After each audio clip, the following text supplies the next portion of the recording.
Hi, how are you? I'm fantastic. How are you? I'm fantastic. I think I'm fantastic. I Good. For a Monday, I think I'm pretty fantastic. You know, You're I've very red I've today. I've grown to love Mondays. I know. I One of my brand colors is red, and I got this shirt last week, and I was Really? like, I'm gonna rock it today. I wish that was me on Monday morning. Instead, I just like look at the clock and go back to bed. I know. I know. And I did hit snooze today. I will admit.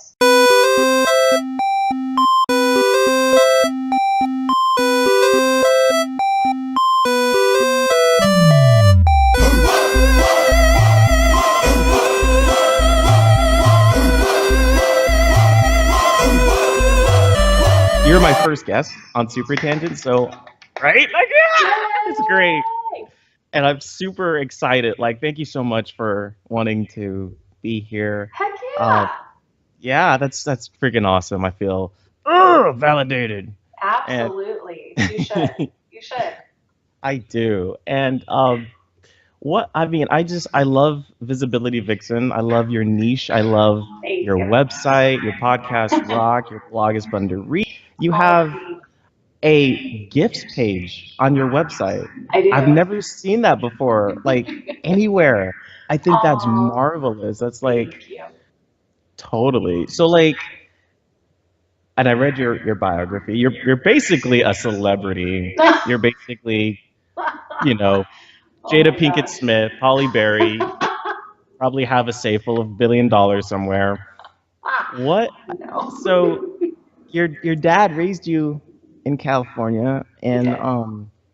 you said the Hollywood elite. Do you want to explain that a little bit? Like, were you just always around kind of celebrities and people in Hollywood and Yeah, things I like that? mean, talk about when you're raised in it, you have no idea that it's cool.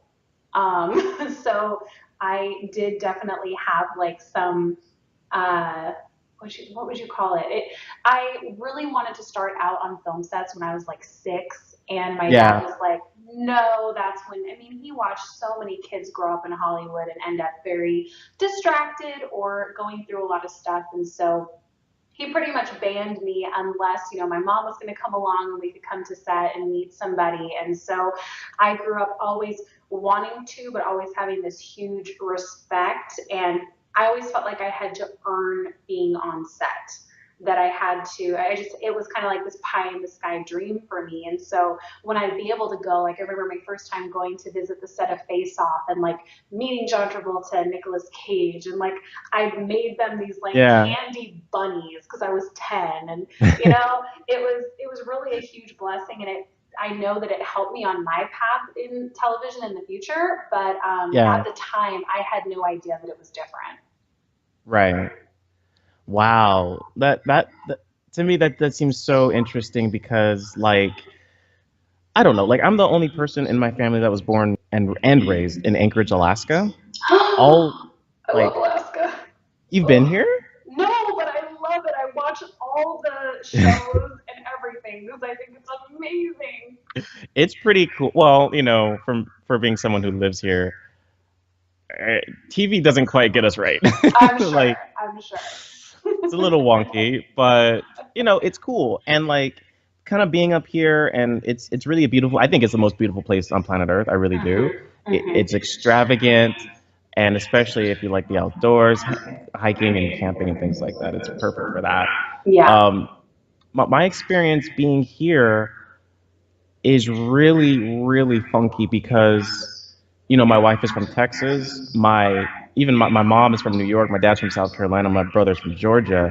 My And dad's from so, South Carolina too. Woot. oh, woot, woot, represent. Represent. And so, yeah, I think that like my experience here and being raised here really attributes to wanting to be an entrepreneur because, to be honest, a lot of my support system is not physical. A lot of my Mhm. support system is the network of people that I've met online, Mhm. in Facebook groups and Instagram and Pinterest, and of course my wife, who's like Mhm.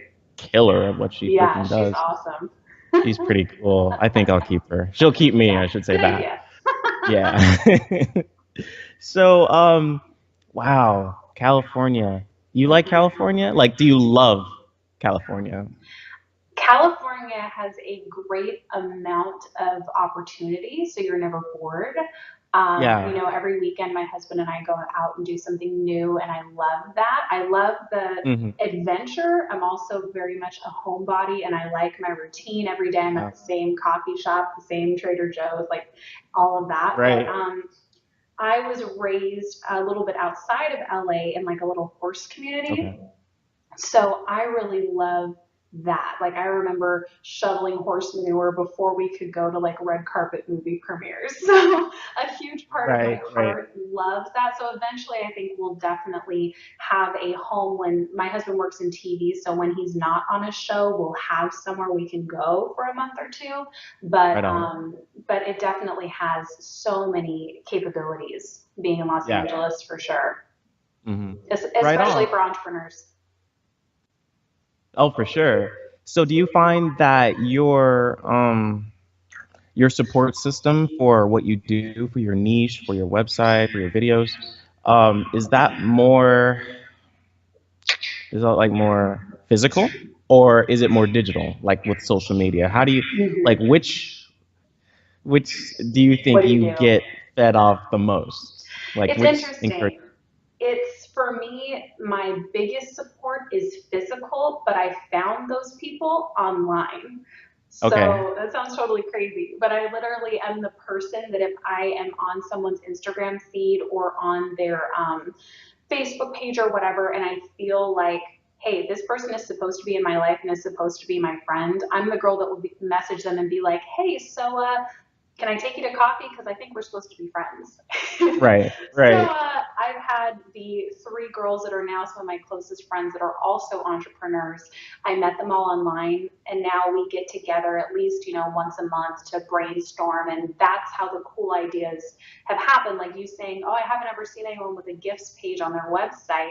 I Mhm. asked them, like, what would you guys like to see? Like, coming to my site, what would make you want to put in your email or work with me further? And they said, well, I want to know what you can offer for free trainings that's very, easy to read and understandable. And so that's what led me to do that. So it's really important to, of course, have a network online, check in with people with email and Facebook. And if you start a Facebook group, that's fantastic. But I also think it's important, Mhm. if you can, and it took me 8 months to find these women, to start seeing that if there are people in your area that you can meet up with, just to brainstorm, just to have people like flesh and blood in front of you that understand the entrepreneur crazy journey. So you can Mhm. just breathe a little bit. I found that that Right. makes a huge difference. Okay. Right on. That makes a lot of sense. I was talking to this maybe a year ago with my wife, like after our daughter Diana was born, on January, not January, July 23rd, Mm-hmm. we both decided to stay home. We quit. She quit her 9 to 5. I quit my job, which was just like a weekend job, to get me through college, which I graduated earlier that year, and they wouldn't give me full time hours, and so I was just like, Mm-hmm. forget it. I quit, and I, Yeah. went and got something new. Allie stayed at home with Diana and started doing her thing. She started out with just blogs before the e-courses, before the VA Mm-hmm. work, anything. She's just doing blogs. And she did that for a year, basically without getting any payment. And the three of us were kind of floating off of my state job, which I'm still at. And, the goal is to transfer out of that into doing what I'm doing here. Mm-hmm. And I don't know how long that'll take, but it'll be totally worth it. So, Mm-hmm. um, in that in that process, I guess, Allie talked to me a whole lot about her support system, about how, she just felt so alone because no one was doing what she was doing. Mm-hmm. Um, and I read this a lot in, the biographies of certain entrepreneurs. People approach you about, hey, what do you do? And they just don't get it. Yeah. They just don't understand. Um, and it was really depressing for her to try to continue to do the work that she wanted to do, that she loved, that she knew she would be successful with eventually, without, Mm-hmm. getting the physical support. Oh yeah. She had a couple of digital support systems, but her two best friends, who she formed, I don't know if you've heard of Shield Sisters Initiative. I haven't. Oh, check it out, it's pretty cool. Okay. two of her best friends and her, the three of them, created that.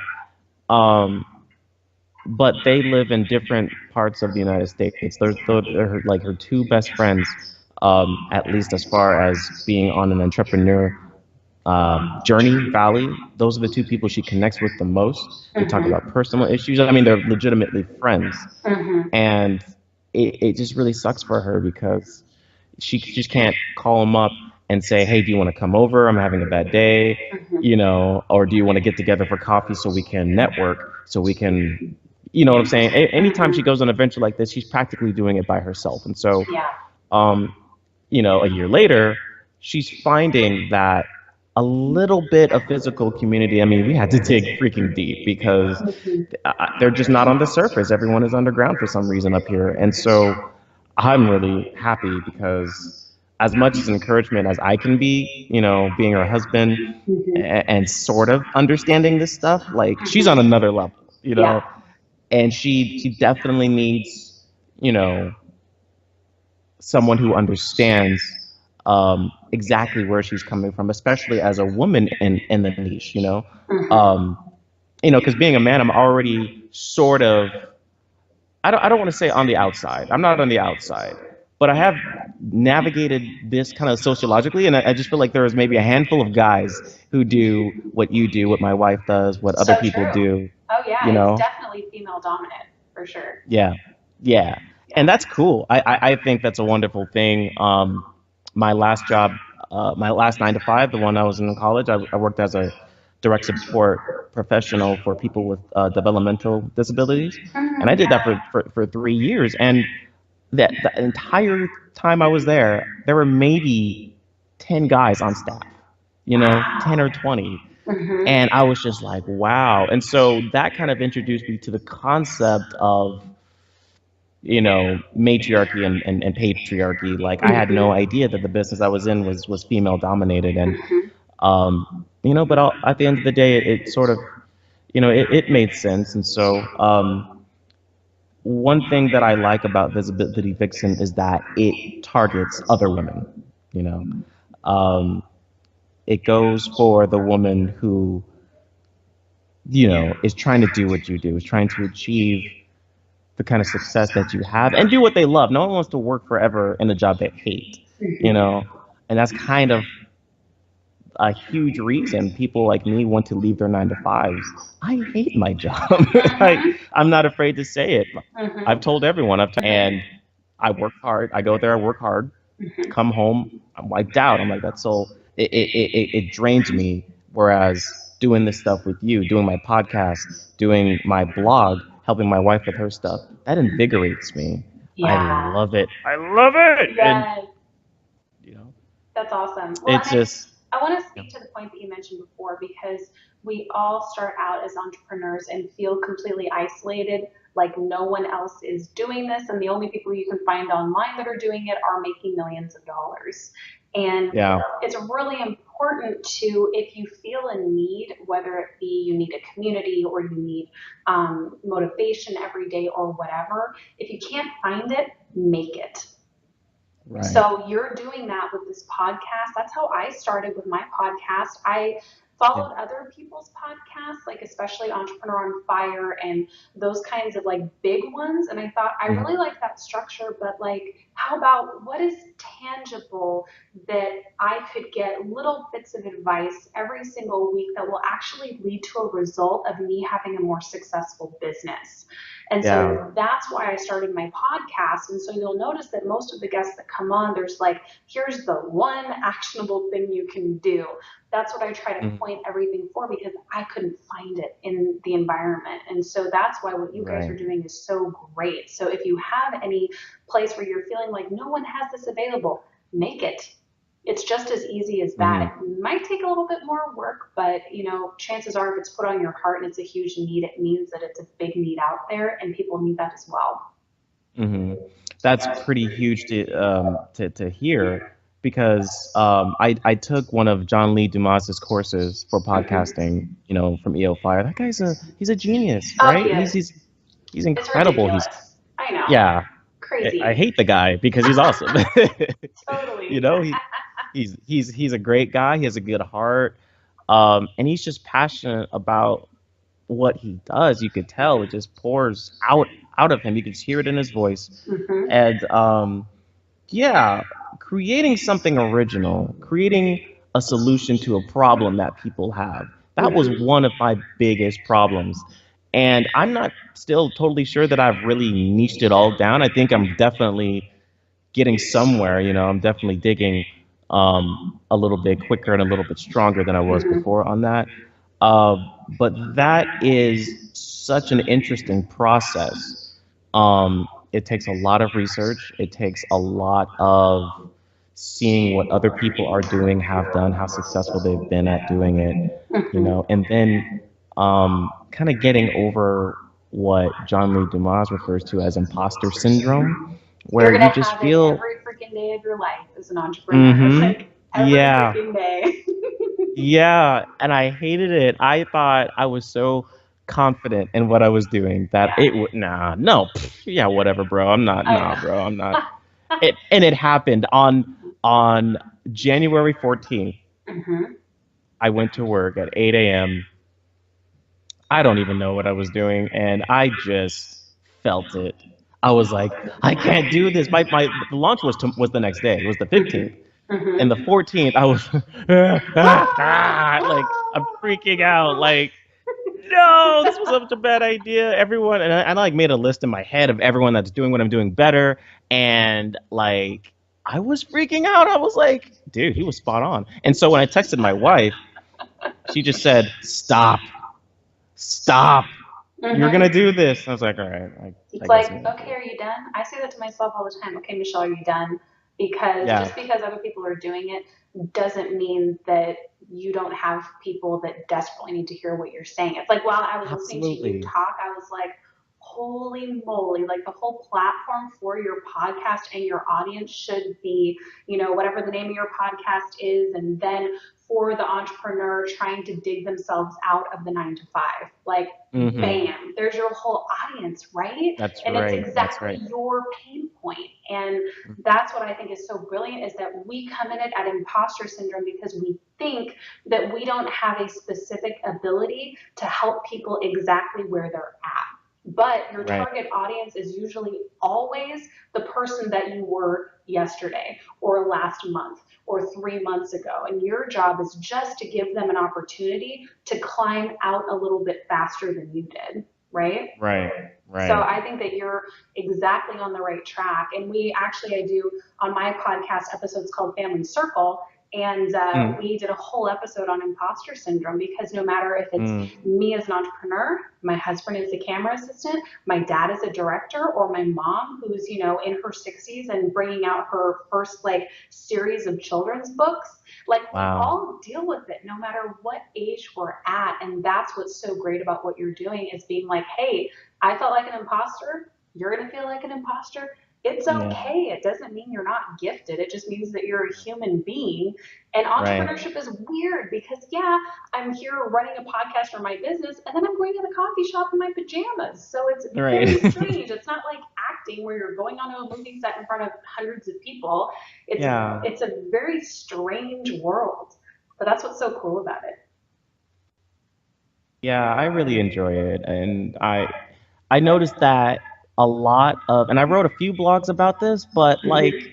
we all have the same fears. It's like you said, like we're all human, and those fears of having a not, an unsuccessful launch, of failing a month or two down the road, it's part of what connects us. And I don't think I've ever been so much like engaged in a excuse me, in a community that is so uplifting towards the next person, towards their neighbor. Mhm. Like, I've never lived in a physical neighborhood where all the neighbors were just like, dude, you're freaking awesome. You rock. How are you doing? No, how are you really doing? Yeah.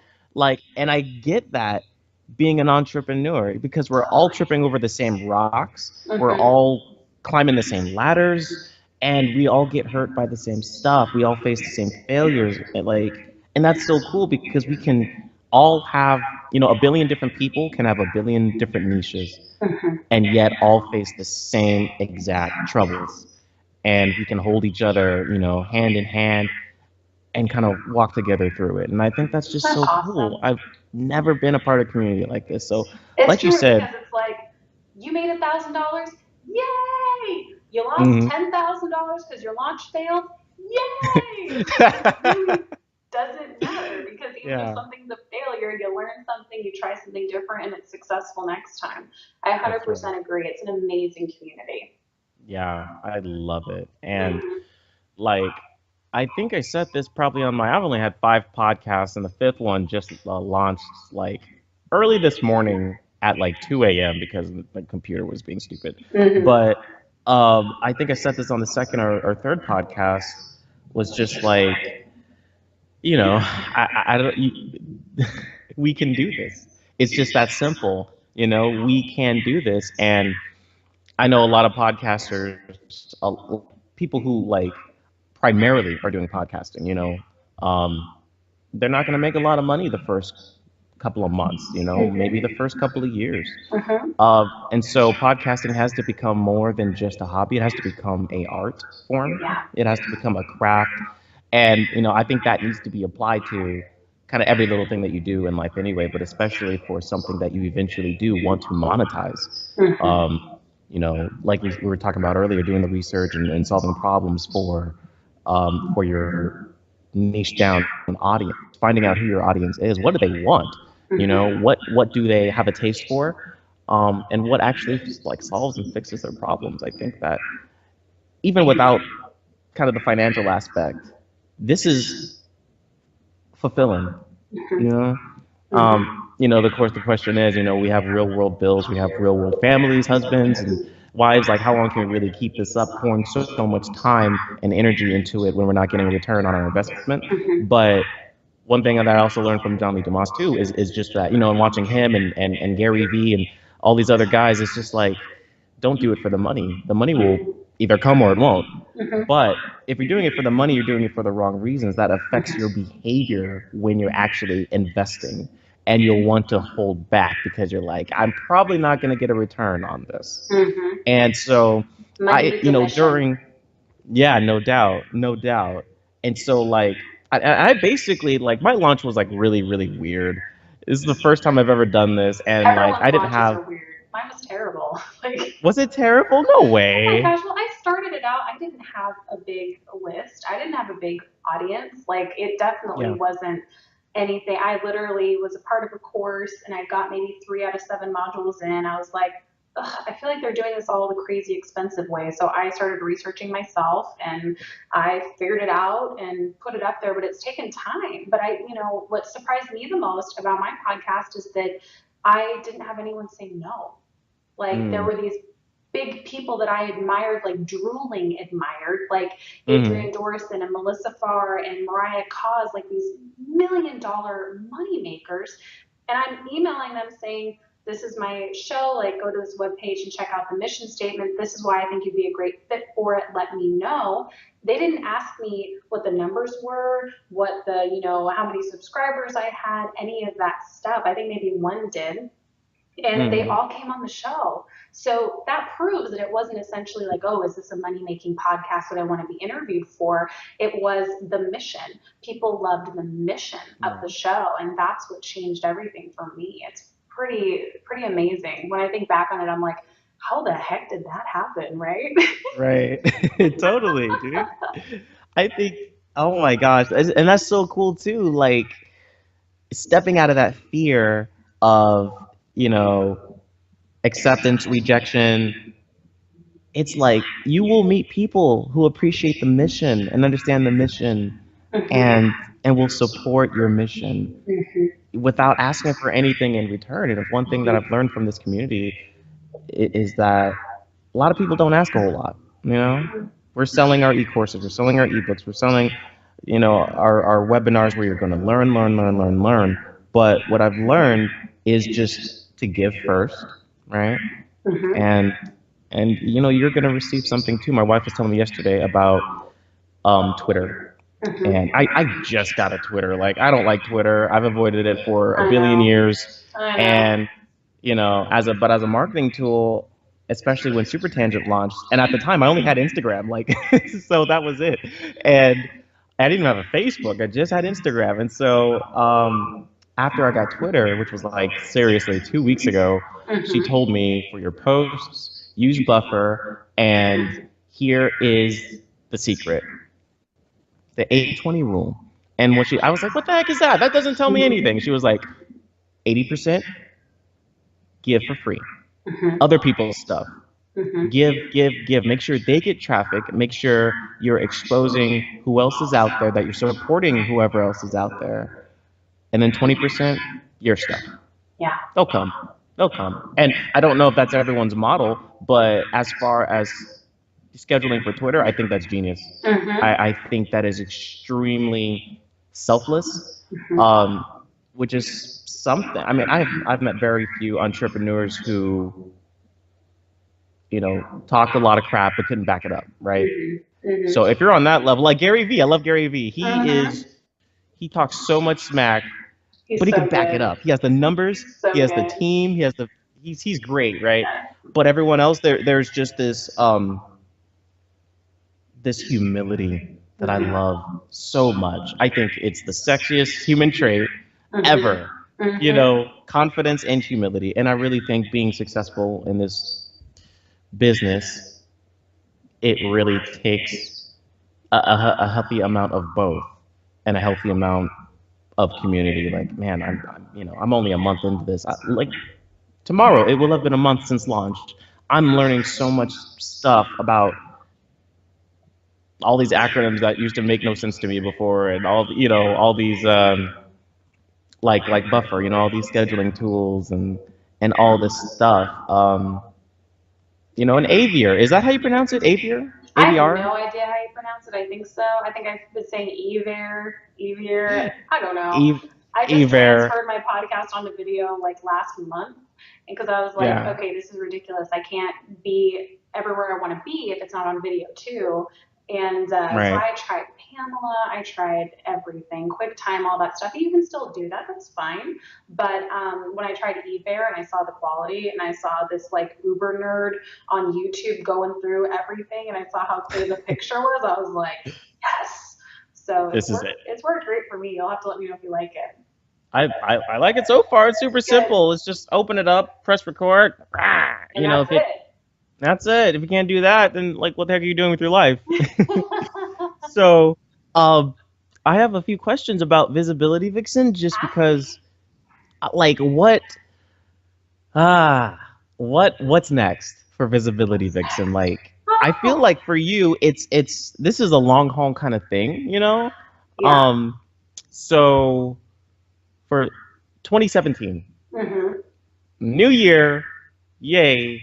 What can we expect from Visibility Vixen? What can we expect from you? I've been spending so much time. I haven't put any money into promotion or Facebook ads yet because I want every single person who comes to my site to have a tailored experience, whether it be in education, in systems, branding, video, or live streaming. So I've spent the last 3 months, and I have one more month to go, building out my email sequences filled with education, like podcasts and videos and cheat sheets and all of that, which then lead into each of my e-courses. So I really wanted to give people a clear direction because I really dove into what annoys me about being on people's lists. And it was like, okay, like another newsletter, like good for you, but like I want education because right now I'm really struggling with this. So I've really tailored the experience. I'm really excited to start diving more into promotion in March. But that's been my biggest thing.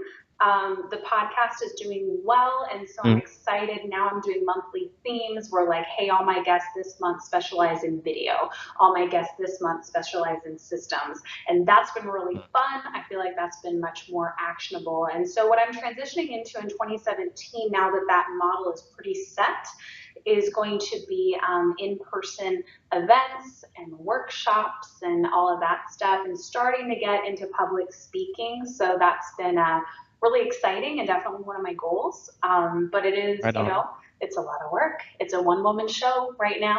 So I'm excited to expand in the coming months and see how it grows. Right on. That's super exciting. I'm not even at the point yet where I can like think, where am I going to be in 2 months? Like I'm in the middle of planning that right now. You've been in this for Um, like a month, you said. You are already so far past. A lot of people have, it takes them a year to follow through on one of their goals, and you did it in a month. So I'm pretty impressed. well, thank you very much. That that's super cool to hear. I just yeah, I think what you're doing is excellent. It's awesome, and I cannot wait to. By the way, your podcast rock. Like you have like this energy. A lot of people I hear on podcasts are boring. They're somber. And they're really quiet. They talk Mm-hmm. like this, and it's like, dude, drink some coffee or something. And you just you have this liveliness. You have an energy about you, and I really like that. Your podcasts are fun to listen to. Oh, that's They're not good. just inform. Yeah, they're great. They're not just informative, but they're entertaining as well. And that's what I want my podcast to be. Don't be afraid to be a fool. To engage in people and to create a dialogue. You know, Mm-hmm. It's just true. back and forth like we're doing. Yeah, it makes it Yeah. more fun. And I mean, honestly, I think in the first couple episodes, you'll see the structure change between like episode 8, then it starts to change a little bit more. And it's because at first I was like, okay, I have to have these specific set questions and do it this way because these are the way the successful podcasts are. What a load of hooey. So when I changed it and made it more about, okay, I don't care necessarily what my audience wants to hear. Like, I love you guys so much, but in order for this to be more actionable, what do I want to hear? What do I want to Mm, pick your brain about? And that's when I started to change the structure, and it really made it so much better. So I love that you just kind of riff upon what you're thinking and feeling, because chances are most of the people that are listening are thinking those same things.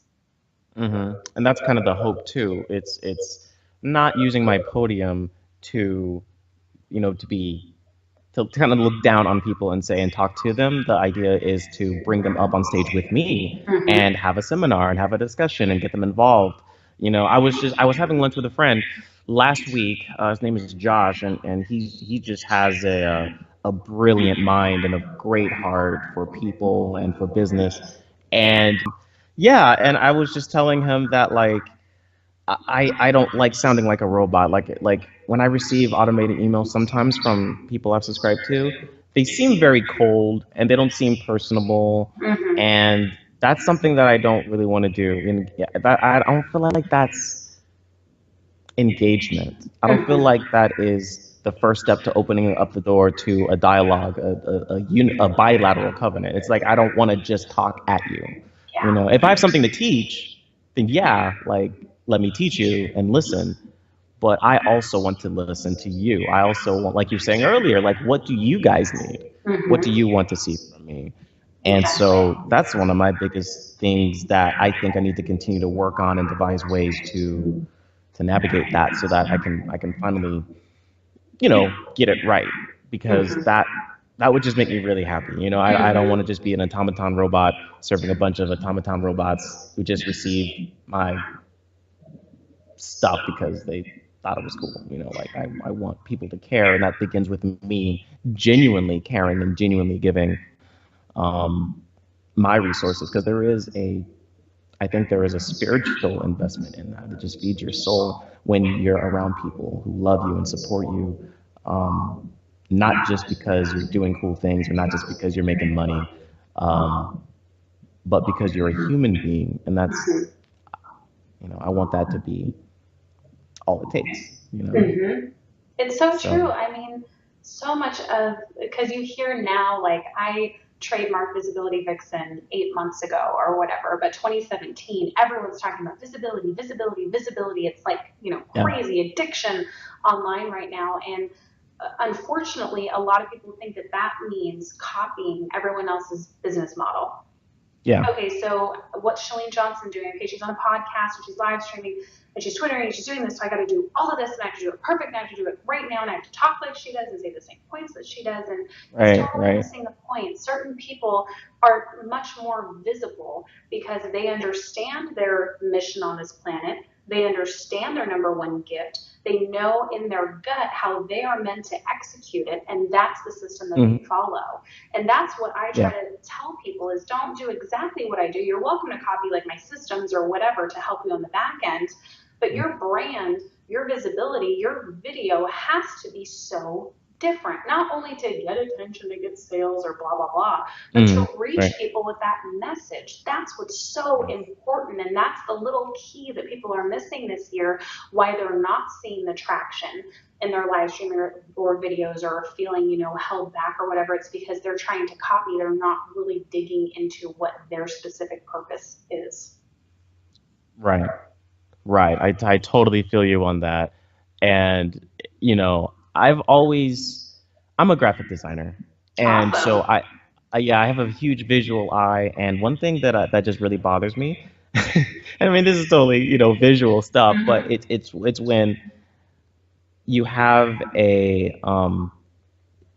website, a web page that converts, that works, and the next person does that same exact thing. Cool, it works. The next person does it. Then the next person does it. Then the next person does it. Then the next person does it. And it's like, WordPress. Excuse me. Go ahead. yeah, I don't, oh my gosh, my very first blog was on WordPress, Which is and wonderful. I'm going to get I probably don't. tons of comments of people being like, WordPress is amazing. It totally is if you can hire a designer to come in and do all It the is, coding for you. But a lot of it is just the same yeah, templates. Yeah.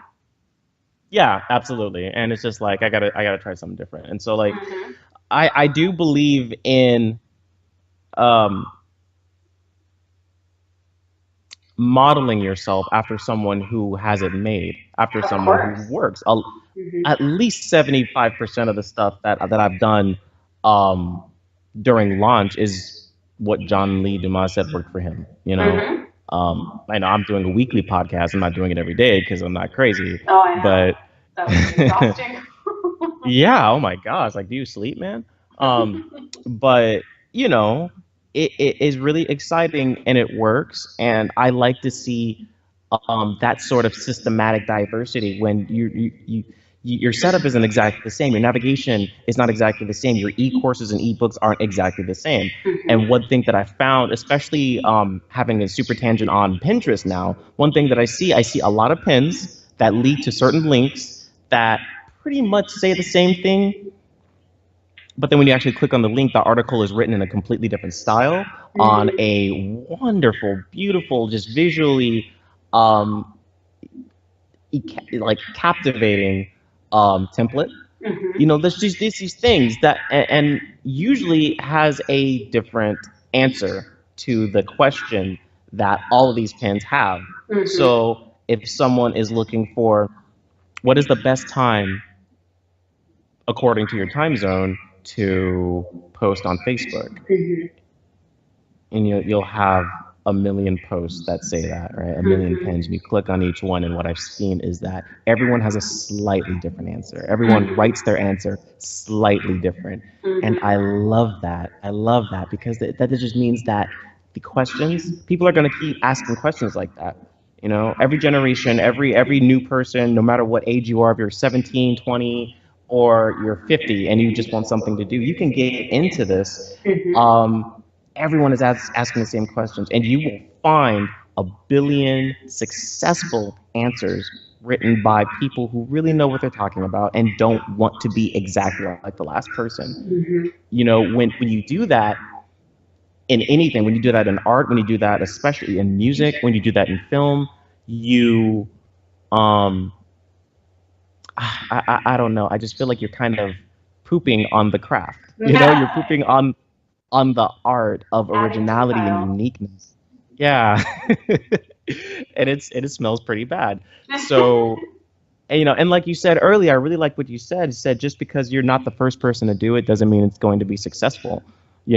I think, you know, the person who made like the first animated film ever, like, and then the person who made like Toy Story in 1995 was like, well, I can't make this because I'm not the first person to make an animated film, so this is gonna Mm-hmm. suck. Like, if you had that Mm-hmm. mindset, then like children all over the world would totally be depressed and deprived of Toy Story and everything Disney Pixar is doing. So, Mhm. like it's stuff like that, and it's mindsets like that that keep successful, that keeps successful entrepreneurs successful. Mhm. And I love it. I just love it. I love being a part of this network, you It's know? true. It's an amazing group of people, and I find that the biggest struggle that people have when they're starting out with this, when they're in their 9 to 5 trying to transition, when they maybe just kind of thrown all the spaghetti at the wall and they quit their job and they're at home and they're like, what do I do? My Yeah. biggest struggle for months and months was my mission statement, and your mission Yeah. statement forms everything else. And so Yeah. I didn't have clarity in my mission statement, so I didn't have clarity in my business. And the more and more that I tweaked it, yeah, it was still good, but I was so general because Mm. it's like, let's look at a life coach. I'm a life coach who helps women get more happiness through a healthier lifestyle. That's one that you'll Yeah. see hundreds of times in Facebook groups. I think we're both in Melissa Griffin's group. You'll see that Yeah. all the live long day, right, for any profession. Hmm. And so the Yeah. more that, especially people who are first coming into this entrepreneurship journey, I'm like, spend the time, get so specific. Don't be a lifestyle coach, don't be a health coach, niche down. So what kind of a lifestyle coach are you going to be? There's a huge difference between Right. helping someone heal, broken relationships versus someone who is helping people through mindset. So really niche down your title instead of being the general health coach, which is how I came up with Visibility Vixen. Visibility Hmm. Expert is way different than, video coach or whatever. Word. And Yeah. then niche it down. So who do you help? Instead of women, what kind of women? Are they, Right. teenagers? Are they millennials? Are they Yeah. single moms? Are they divorced? Like really niche that down. And then how do you help them specifically? What do you help them specifically with? Because when you come up with the specifics, those are your business pillars. So that helps you shape your Right. entire business. And I wish I would have Mhm. understood that when I first started. I mean, I'm glad that I didn't because I can help people with it now. But Mhm. that was just, it was like wrestling pigs. It was just a nightmare for me. If you wrestle pigs, you know what I'm talking about. Right on. So that's what I think. If I were to talk to someone who's just starting out on this journey, is just get your butt to a coffee shop or the beach or whatever floats your boat and just start write out those specifics, because you Mhm. specifically have gone through your life experience to help someone go through something similar in an easier way.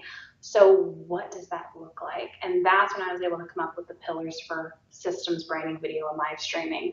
And I think that it's a bit of a tangent there, but I think I'm on the right show for that. So I think that Okay. is Yep. what I would do if I were first starting out to save myself from the sea of entrepreneurs in the Facebook groups where you feel like, how on earth am I ever going to stand out? And it's not going to happen Right. by validating yourself in those groups. You have to do it on your No own. way. Absolutely. I would totally agree. And I think what you said was totally spot on. Just like the differences between, wanting to do videos for women and wanting to do videos, this kind of video for this kind of woman in this kind of situation, in this kind of Mm-hmm. household unit. Like you have to do the research, you Mm-hmm. know?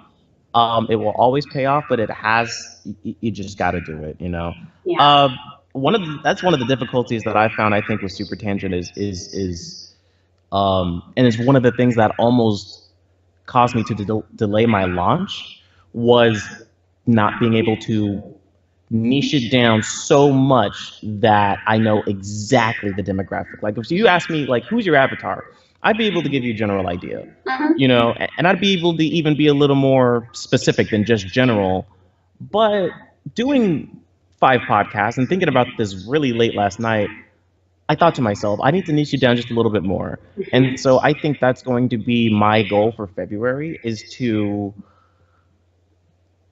attack this very broad sense of who I should be talking to. Because as much as I want everyone to be invited, Mm-hmm. and I want everyone to be like, the 3 topics of Super Tangent are entertainment, entrepreneurship, and manhood. And I think Mm-hmm. those are very important topics. But if someone looks at the manhood thing, does that alienate women? Does that, you know what I'm saying? If you're a woman and you see it, they're like, I guess I'm not allowed to be here, you know? So there are ways, I think, in smart ways to be open and to be inclusive to everybody, but still finding your niche and targeting your niche, and especially targeting things that you're trying to get, you know, money off of, returns off of, for the Mhm. people who really actually need it. You Mhm. know, on the entertainment section of my blog, I talk a lot about video games. Not everyone I know enjoys video games or Mhm. film or art the way that I do.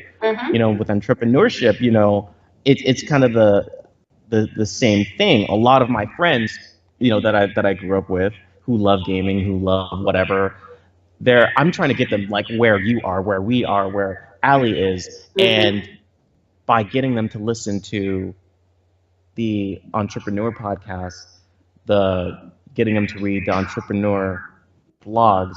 So I want them to know you can do this too if you want. Mhm. If you don't want to work at In-N-Out Burger for the rest of your life, which honestly is one of the best companies ever to Oh work for. yeah. I've read that a million times, you know. Yeah, I yeah, love it yeah. and I'm extremely jealous you have it and I don't up here. I'm gonna go there Probably tonight just to spite you. I will literally hate you for the rest of my life. I'm gonna put up pictures. I'm gonna tag you in them. It's gonna be beautiful. Well, hey, Really? I don't know if you're up for this, but if you want to workshop right now, I think we should talk about this because this is a process that a lot of people need to go through. And clarity is king. Mhm. Clarity is king. Staple it to your forehead, people listening. Clarity is king.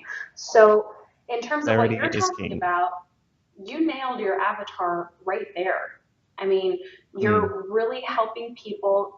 It's kind of like you don't have to hate your job, right? That's the right. place Right. that you're coming from, that you were stuck in, that your friends are dealing with, and you're giving them this amazing avenue to be able to say, you can work for yourself. You can Hmm. actually enjoy your full day. How many people live from when they wake up to when they go to work? So let's say 7 to 9 when work starts, and then they wake Right. up again at 5:30 when they leave their jobs and come home and then go to sleep and do it all again. So Right. how much time are you really alive during the day? 4 hours, maybe 5 hours? Maybe. That's Maybe. that's no way to live. And Hmm. what I love, because I also have my degree in natural medicine, is what I encourage women to do in my group, in my space, is to create space. A lot of women, because of trauma in their backgrounds or fathers being absent or abusive relationships, become extremely male dominant. And so they feel like Hmm. the only way to get anywhere in the world is to be very aggressive, very shut off, and they're very like Yeah. self-protected. And so Yeah. part of the journey I take them on is also learning that no, as a woman, we're designed to create space. Men are Mm, designed to manifest. That's why hmm. men in entrepreneurship is so important. And I would love to see a much larger influx of the male population come in because imagine what men and female entrepreneurs could do together.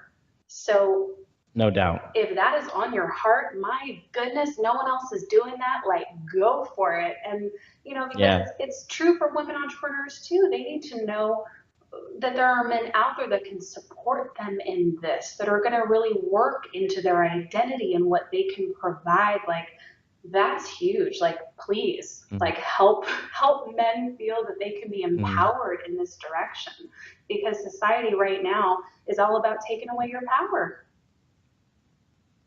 Hmm. Absolutely. I So would I think that's totally agree with exciting. that. And yeah, I'd like to think so, you Yeah. know, especially if I do it right. So thank you so much for that encouraging word.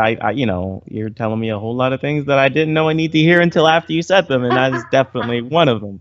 So I Good. definitely appreciate that. I Good. really I do want to see more men in this with Mm-hmm. us. You know, I think I'm a sociology major. That's what I graduated in, and so like Cool. studying humanity, society, you know, dyads, triads, people, groups of people. That's what I freaking love that, you know. Awesome. And so like things like doing the research for like Facebook ads and narrowing down the demographics and things like that. Like I love doing that. It's really really fun. Good. I'm gonna Um, call you later. okay, excellent. And like just like noticing like right off the bat, there's a lot of women and there's not a lot of men. That's not a really, I wouldn't say that's a problem, right? I wouldn't say that's a problem. Right. And if it was the other way around, if there was like 80% men and 20% women, I wouldn't necessarily say that's a problem. But the issue is why?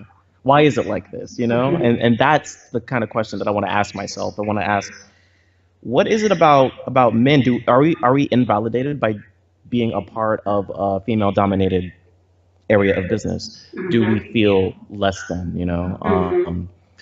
A lot of questions like that. And so, Absolutely. Huge questions. you know, yeah, I'm navigating that right now, and I'm just wondering, like what is it, and why does it come so naturally for me? Like this isn't something that I fought against for a long time, and then just started to do it. This is something that I didn't really realize was there. I was so stuck on I have to get this 9 to 5, I have to have insurance, I have to whatever. And right now, I mean, mind you, my job that I'm at came at a really good time when we really needed it. I got into a car accident while Allie was in the hospital pregnant with our daughter, Oh my gosh. and I almost died. And so we were in the hospital at the same time. She was on the bottom floor, I was on the top for two completely different reasons. She's about to have a kid. Oh my gosh. Yeah, and so like half of I got T-boned out, like driving out of the job that I had at the time. So I'm laying upstairs. I have shattered pelvis, broken ribs, collapsed lung, and my wife is on the floor below me having a baby. Our daughter was born the morning after that accident. Oh my gosh. Like Wow. it was Grey's Anatomy. If you could, I mean, it was crazy. Did you say And your left side? it was my left side, yeah. Interesting. That's the female side, so that's interesting. Oh, really? Mm-hmm. Like mentally or physiology? Really? That's super interesting. Yeah. So, like, for Super, and example, my injuries have been right-sided, which is the masculine side. My husband's injuries have been left-sided, the feminine side. You always put the, more vulnerable side forward. It's interesting. That is super interesting. That is so weird. And the crazy thing is that my right side, I mean, I got hit on my left side, so it's like, duh, but my right side was totally fine. Nothing was broken. Nothing was even bruised. Wow. I don't, but I was like Two-Face from Batman. It was like, I'm fine here, and then here I'm just like mutilated. It was nuts. Oh my gosh. So that's what prompted me to quit my job there and kind of start this whole thing where it's like, I'm a man, I have to provide, I gotta get this job, I gotta get insurance, and I like good insurance. I never had insurance before, so that's really awesome and exciting too. A year and a half later, I'm like, this place sucks my soul. Sucks. Like my boss knows it sucks. I've talked to her about it. I've talked to her like, how can we make this place better? How can we make our working relationship better? Because I'm not just gonna quit just because I don't like it. That's irresponsible, especially for my 2-year-old daughter. So what can I do while I'm still here? Because I won't be here forever. What can I do while I'm still here to make this work? But I was thinking about this just the other night, because I got a lot. I expressed a lot of this on my blog, my recent blog, where I almost completely ignored my show notes and just went on a total tangent about entrepreneurship and everything that's happened from the accident to what got me to this point today. And oh my goodness, I just felt like I wouldn't be doing this now if it weren't for my accident. 100%. And in the midst of that, I felt invalidated as a man because when I came home, like 7 days after Allie and Diana came home, I couldn't walk. I couldn't do anything. So I just kind of laid there and let her take care of me. And I felt horrible. I felt like, dude, you just had a baby. I should be taking care of you and her. And instead, I can barely roll over in bed. I'm taking heavy painkillers. I mean, we both have no jobs. It was just a really trying time. Of course. It's a blessing we got through it, and it's like, I don't want to say that for like, as a sob story, but I just never thought that would ever happen to me. And I'm kind of glad that it did because, I mean, knowing me, I get comfortable really quick. I get comfortable in uncomfortable situations. You know, in the past, I've gotten really comfortable in totally toxic relationships. Mhm. I've gotten comfortable in toxic jobs, and I Mhm. stayed at, you know, the job that I was at where I had the accident at way too long. I should have got out of there after year one, after I realized that there's just some bad people who work here and they're influencing my behavior to a small degree, and I don't want to have them get that power over me, right? Mhm. Uh, it's just a kind of a toxic place. But I was Mhm. comfortable in toxicity, and only now, I'm only 27 years old, I'm finally breaking out of that. Like 27 years too late, you know, or too long. I'm finally breaking out of that. And I feel like I'm carrying a lot of weight with that into this whole journey of being an entrepreneur and trying to do the podcast and being vulnerable to people and supporting my wife and doing what she's doing, Mhm. because I'm really doing this because that accident gave me such a unique perspective on time management. What have I been Mhm. doing with my life? You know, Mhm. especially at this point when 80% of my life is dedicated to study, to school, to getting my sociology degree and my art minor. What am I doing now? I'm just working and working and spending all my money and living paycheck to paycheck and working. And I hate working at this place. And I hate spending money, but I have to spend it to live. So there's all these crazy things that just drove me nuts. And then I had the accident, Mhm. and I gained a perspective when I came home about my personal idea of manhood, where I was obtaining that validation, why was I seeking that validation, why I Mhm. even needed it in the first place. And a lot of those ideas were shattered when my marriage to Ali became less of a I'm the head of the household, you're under me, to we're partners. We're doing this together. We're raising our daughter together. Mhm. Um, and I feel like we need to kind of, especially, well, me, I'm kind of talking about myself. I need to humble myself and take that into everywhere that I go. Because right now I'm in a zone where all I should be allowed to do is just listen. Like, I'm not an expert at anything at all. I'm here to learn. I'm here to listen. I'll teach down the road. I'll educate you down the road. I can encourage you, influence you, Mhm. but for the most part, I just want to kind of shut my trap and intake.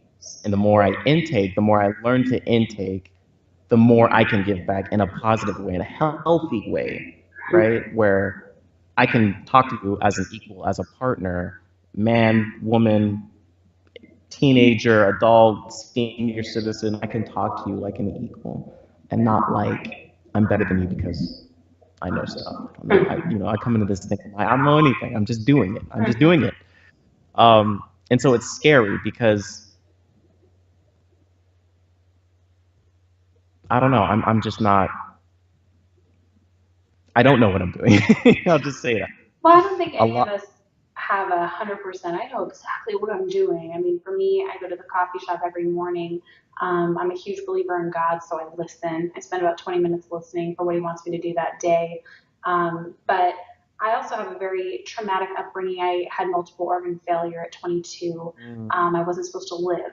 And so, just like you, I had to come to the choice of either my life is my own or it's not. And what am I creating? And what diagnosis am I going to believe, and what am I going to create for mhm. my future. And so many people Yeah. don't know that because they've never had their reality broken like that, shattered like that. And when you Yeah. have that happen, you look at, okay, what are the pieces of my reality that I've built, and what are the pieces that my environment or people around me have built. And I looked around and realized that my entire reality was constructed from other people's perceptions or Hmm. society's perceptions or what I was supposed to do. And I went, this sucks. Like, am I going to do this the Mm, rest of my life? And that's the place yeah. where so many people are trapped in because they think that there isn't another way because they've never been shown another way. They've never necessarily been asked, what's the impact that you want to make on the world? Or what do you want to do? What brings you joy? And I think that the millennials Mm, now are starting to understand that, oh, that used to be the paradigm. Like, go to college, get a job, provide, do this, do hmm. that. It's a different time now. Reality has shifted. And so I think it's a beautiful thing that what you're Mm, doing right now, listening and all of that, but really figuring out what your identity is, especially as a manpreneur. And like with my husband, he and I had to go through this whole journey together. He was female dominant, I was male dominant. He had to step Mm, more into his masculinity, manifesting. I had to step more into creating space and being more feminine. So now we're like each mm, other's checks and balance, especially in business. You right, know me, I'm a type A thoroughbred kind of personality. He's much right. more calm. He's the still waters, and he'll be like, okay, I see you creating this in your business. Why are you freaking out so much about this? That's manifesting. That's not your job. You give that to me.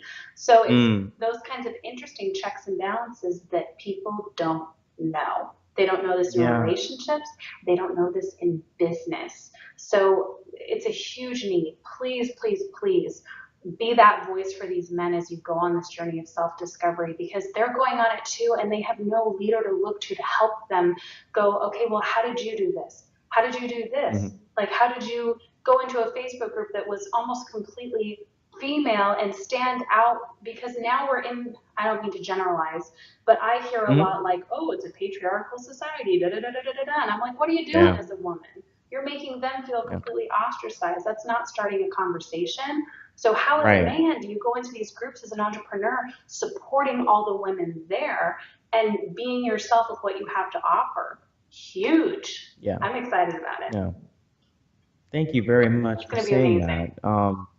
Yeah, and it's super important. I think, especially as businessmen, men are actually plagued with a lot of things that we don't really see. Like for me, for example, when I'm working under someone at my 9 to 5, before I started all this entrepreneur stuff, I Mm-hmm. look at businessmen, who own, who have money, who have this and who that, have that, who Mm-hmm. basically have everything. You have the stereotypical American dream, right? Mm-hmm. And you would never know how much they're actually hurting.